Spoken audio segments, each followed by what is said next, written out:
There's really no bigger subject I think that people like to talk about these days than the real estate market. And there's always different angles, new things to talk about. In fact, we're going to talk about a new theory or a new way of approaching the situation coming up in a few minutes that Bill Tillman has proposed. But right now, we're going to talk about an analysis of recent sales of homes on the west side of Vancouver that sounds more like a stock market report. But let's find out what Steve Saretsky actually talked about. A realtor at Sutton Group West Coast Realty joins us now. Hi, Steve. Hey, Simi. How are you doing? I'm good. Thanks so much for being here. And I understand you took a look at some of these sales on the west side? Yeah, I did. I was just kind of curious the other day, and I kind of wanted to see what kind of research I could pull as coming from kind of an unbiased perspective. All right. What'd you find? Yeah, so, I mean, basically what I looked up was the May 2016 detached house sales in Vancouver West area. So basically there was 179 houses that were sold, and then of those 179, 28 homes were also sold within the last year. So basically that worked out to like a 15.6% of homes that were sold in May were also flipped within this 1 year window. Okay. And then the average profit per house worked out to around $1.14 million. Holy moly! Yeah, and I mean, I obviously wanted to go back and to see, okay, well, how many of these houses have actually done renos and like fix and flip kind of things. But basically went up, pulled up some old MLS listings of the old sales, and kind of went through the pictures. And I mean, just looking through the pictures, there was nothing that I could really determine that was that different. Yeah, that was any different. I mean, there was one on Adara Street sold 4 times in the last 2 years, and it's like on every listing it's marketed as like a fix and flip, or like a basically just like lot value. I'm sorry. Say that again. Where was that house, and how many times did it get sold in 1 year? 6712 Adara Street, and it's South Granville. And it was sold 4 times in 1 year. Yeah, 4 times in 2 years. So January 2014, November 2014, July 2015, and then May of 2016. How did the price go up at that 4 times? What was that?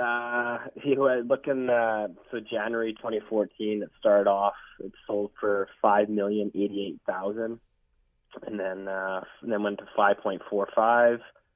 And then in July, went to 6.38, and then recently in May, 7.6. That's ridiculous. Yeah. So there was no renos done whatsoever.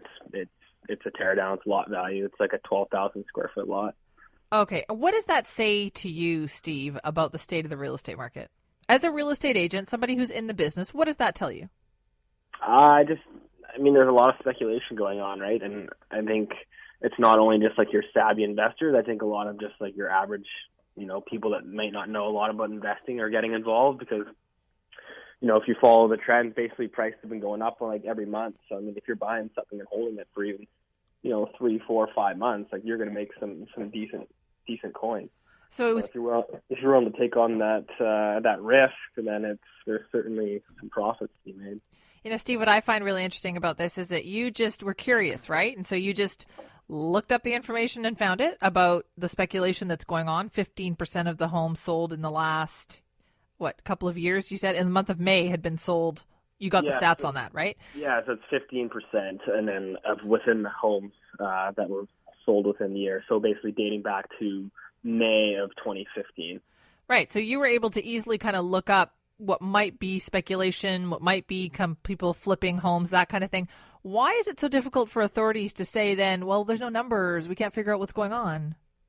I think everyone just kind of has, ulterior motives. That's kind of part of the reason why I wanted to research it, is everything that you hear on the news or from whatever, whether it's from, Christy Clark or, Mayor Gregor Robinson or Bob Rennie, everyone seems to kind of have like an ulterior motive or, so I just want to look out for, kind of give you guys an unbiased, here's what I'm seeing. I don't have anything to gain from this, right? Like, yeah. What are your customers saying to you? They're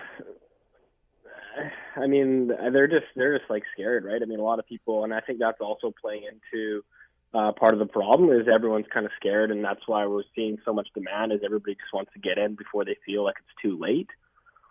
So I feel like that's playing into it. I mean, I think there's a lot of like frustration, at least with some of my clients, that are kind of pointing the finger towards like foreign investing and stuff like that.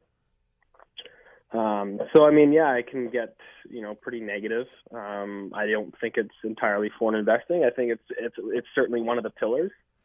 Right, but clearly these are local people as well who are flipping some of these houses. Yeah, I mean, there's no like data on that. I mean, basically, I just pull up the MLS, go through the sales, and look at the tax history. So it's sometimes hard to get names and that sort of thing. So I can't actually confirm like any of the identity of the buyers. Right, but even what you did find there, Steve, I think is pretty interesting stuff. So listen, I thank you for your time today.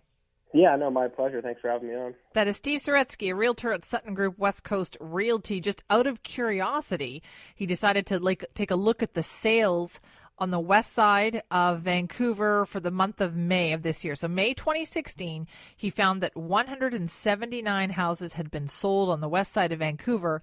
28 of them had been sold before within the last year. So about 15% of the listings that sold in May 2016 on the west side of Vancouver had just recently sold as well within the last year.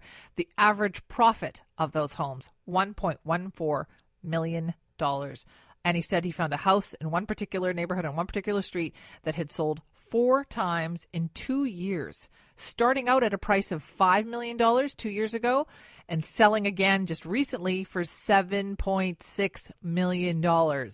Listen to CKNW anywhere, anytime at CKNW.com or with the CKNW app.